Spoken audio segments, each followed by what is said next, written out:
I see this happen every single day. A new investor finds a deal. They run the numbers on the back of a napkin. They think, okay, $20,000 for repairs.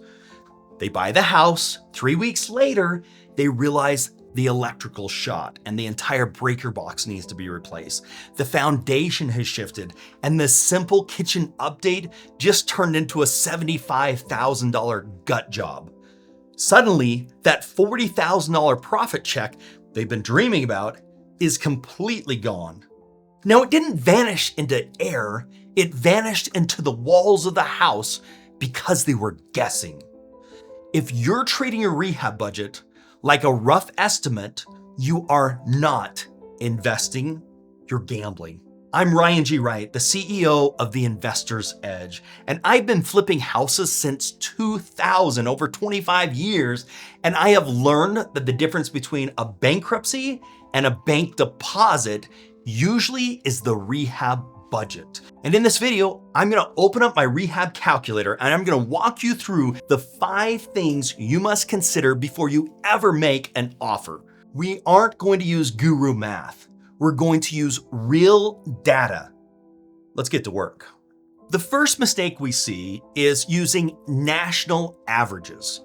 You can't just Google how much does it cost to renovate a kitchen and expect that number to work in your specific deal. A kitchen renovation in San Francisco costs 3, 4, maybe 5 times the cost than it may in Cleveland. There's a solution, and you can use the Investor's Edge Rehab Calculator. Our calculator knows exactly how much the repairs will be in your specific zip code. Not just the cost for the materials, but the cost for the labor as well. These costs get updated on a monthly basis, so as prices fluctuate with timber, lumber, whatever the case may be, those things are updated so you always have real-time information. So let's show you exactly how this works. We'll jump over to the Investor's Edge.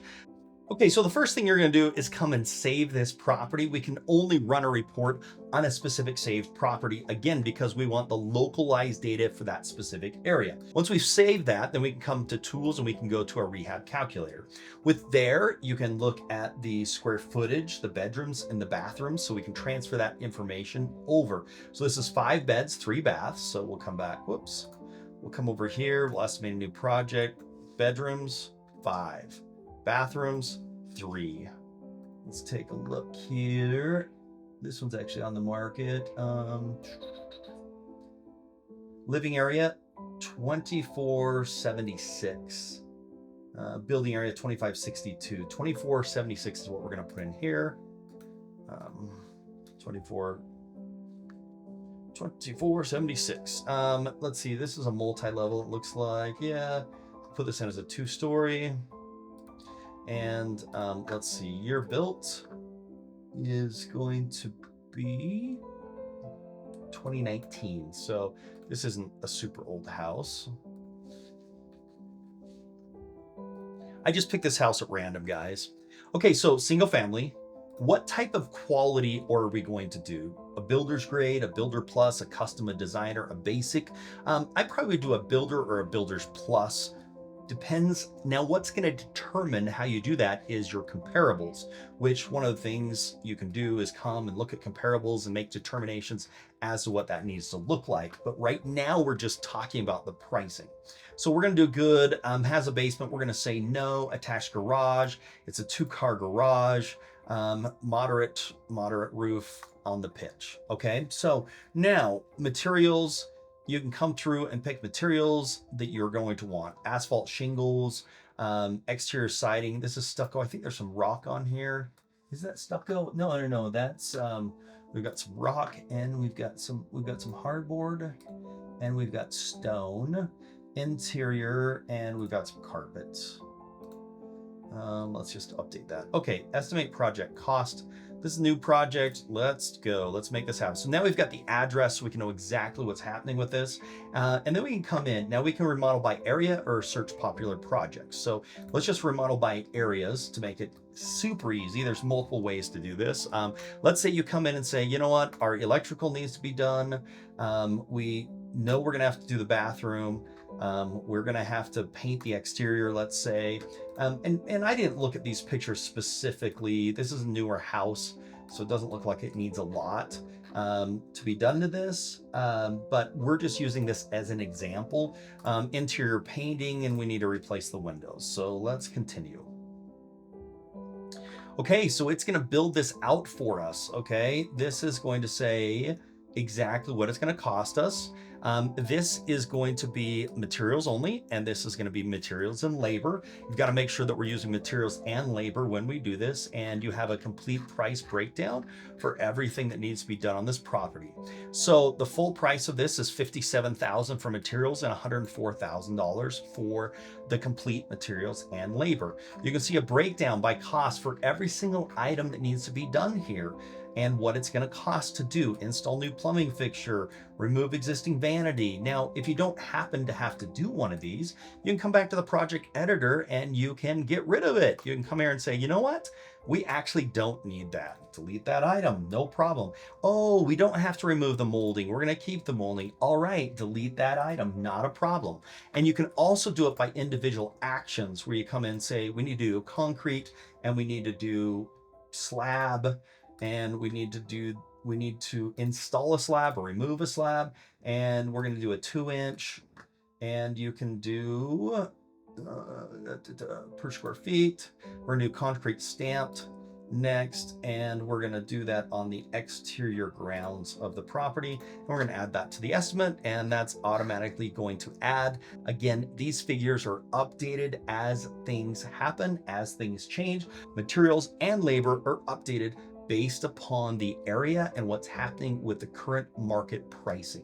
This is invaluable. So you can see here when I plug in a specific deal into the Investor's Edge software, the first thing we do is save that deal so we can look in that specific zip code.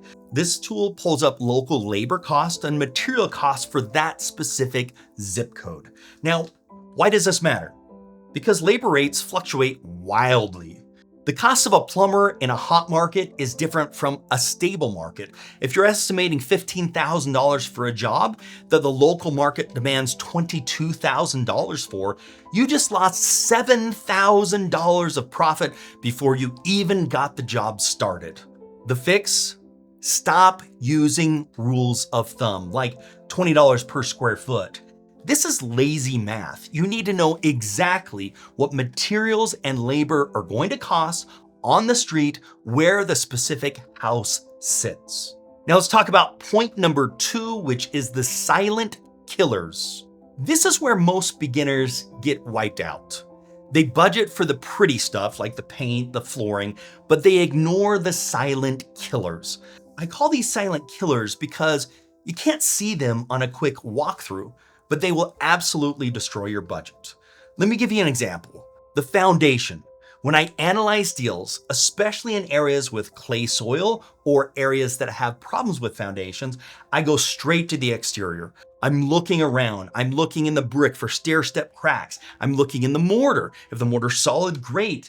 If there's some separation or major cracking, then I stop. That is a massive expense, and you need to have a budget for a structural integrity, not just for the curb appeal if you're seeing things like that, and getting a professional out there to tell you exactly what needs to be done. Example number 2 we're going to talk about is a sewer line, and this is a classic rookie mistake. You see this beautiful big oak tree. You think how wonderful this is in the front yard. It's great to look at. It provides shades. Well, yes, but no. Because roots love sewer lines. If you buy that house and the line is collapsed, that's a $5,000 to $7,000 surprise that you didn't plan for. The fix? Budget $300 for a sewer scope inspection. It's a very small cost. They send a camera down, they look at the sewer line to see if there's blockages, to see if there's breakages, and to make sure that it's sloping downhill. You must budget for the audit, not just for the repairs, to make sure you're not going to find some unseen silent killer. Item number 3 is knowing when to spend money. I call this the save and scrape decision. Let's look at the kitchen. This is usually the most expensive room in the house. And a lot of amateurs walk into a dated kitchen and say, just gut the whole thing. They rip out everything, and that costs $10,000 or more just to put in new cabinets. The kitchen was dated, sure, but the cabinets were solid wood. Instead of spending $10,000 to replace them with cheap particle board, we choose cabinet refinishing, and in the calculator, we put that in.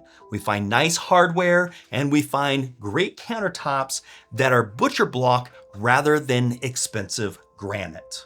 Calculator gives me a total for what the kitchen update is. Now, if I'd listened to the gurus and gutted it, I'd be out thousands more dollars. So I just saved several $1,000s by making the right choice. Here's the lesson. Don't ever over improve. You can refinish it to look high end for half the price. If that's what your comparables that you're competing against have, you can do that as well. Point number 4, material selection ROI or return on investments. Now, you need to choose the material that gives you the highest return on investment, not just the cheapest price tag. So let's, for example, talk about flooring. Why not the cheap glue down stuff? Because glue down actually looks cheap. And if you use this material, buyers will smell it a mile away.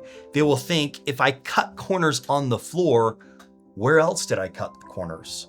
The LVP looks high end, it's durable, and it fits the price point that we may be looking for on this house. If that's the case, that is what we are targeting. So the fix, use the calculator to budget for quality of materials that match the neighborhood and the comparables. Don't put the Ritz-Carlton floor in a starter home, but also don't put the Motel 6 floor in a nice family home. Now for point number 5, and if you take nothing else from this video, make sure you take this. This is your sleep well fund. In the industry, we call it a contingency. No matter how good you are, no matter how many times you've walked the property, you're going to run into something that's going to go wrong. It just happens. You open a wall and find termites. The city requires a permit you didn't expect. It just happens. I always add a 15% contingency for the unknown. Watch this. I come here to my total price, 56,100. This is the materials. This is materials and labor. So 103,000. So I'm going to add a 15% contingency. I'm going to add $15,000. So $118,000 is what I'm going to plan on for this specific project. Now, what happens if I don't need to use that $15,000? Easy. It's more cash in my pocket as a bonus, and it makes more profit for me. But if I need to do it, it could literally save the deal by using it and still be a profitable deal. The fix is never run your numbers best case scenario. Run them with real world case scenarios and make sure you put a slush fund in for the unknown. If you don't have to use it, it's just additional profit to you. So guys, there we have it. Use zip codes for specific data, audit the silent killers like sewers and foundations, know the refinish versus replace and what you should be doing based upon comparables, pick high ROI materials like LVP, and always add a 15% contingency for the unknown. When you do this, you're not hoping for a profit, you're locking in a profit. You know exactly what it'll cost to turn the house into what the comparables are. If you are tired of guessing and you want to use the same tool I just used, the one that pulls real labor rates, calculates materials, builds your budget for you, I have a free training that breaks it all down. All you've got to do is click the description. Stop gambling, start analyzing. I'm Ryan G. Wright, and I will see you on the next deal.